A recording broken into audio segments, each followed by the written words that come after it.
President Rodrigo Duterte decides to wait for the courts to issue an arrest warrant against Senator Sonny Trillanes rather than order a military arrest. In a press conference in Amman, Jordan, presidential spokesman Harry Roque explains the decision. The decision ng Presidente that he will abide with the rule of law.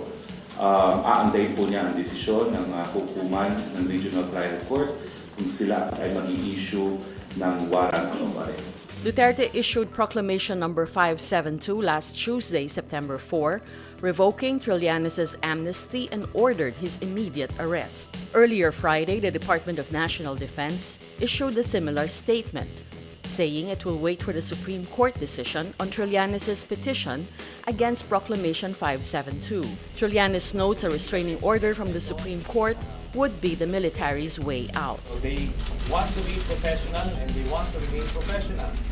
Kaso alam nila na ito ay panggigipit lang. The Armed Forces of the Philippines also issues a statement saying it was still constituting a court-martial to decide on Trillanes' revived cases. Under military law, military police can arrest those in service without a warrant.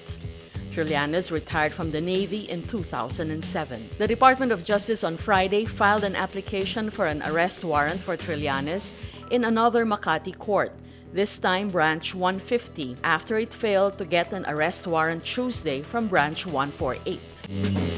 Malacanang downplays the record-high 6.4% inflation rate in August. Presidential spokesperson Harry Roque says that while inflation is historically high, it's not high enough for the administration to declare a state of calamity. Hinay-hinay lang po tayo, normal pa po yan, it's higher than usual, but it's nothing to be worried about. He attributes the August inflation rates to the limited supply of essential goods that could not keep up with the strong demand due to the supposedly robust economy. Roque says price control is not an option being considered.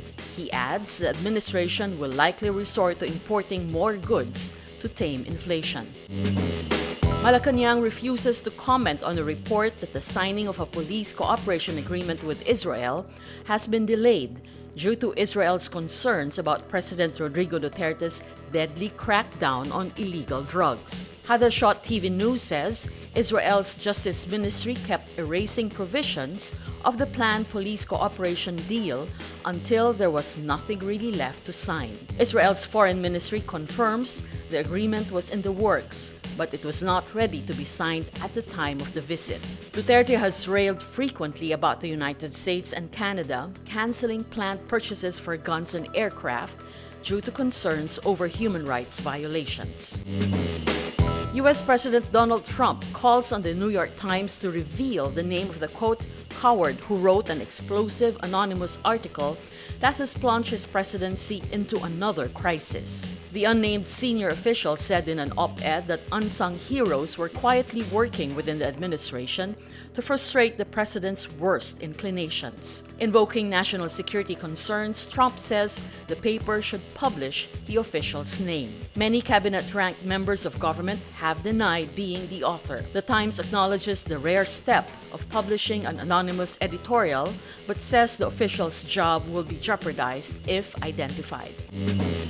Six-time U.S. Open champion Serena Williams roars into her 9th U.S. Open final with an emphatic 6-3, 6-0 victory over Anastasia Sevastova. Williams is seeking her first Grand Slam title since giving birth to her daughter Olympia on September 1 last year. Williams says, "A year ago, I was fighting for my life in the hospital after I had the baby.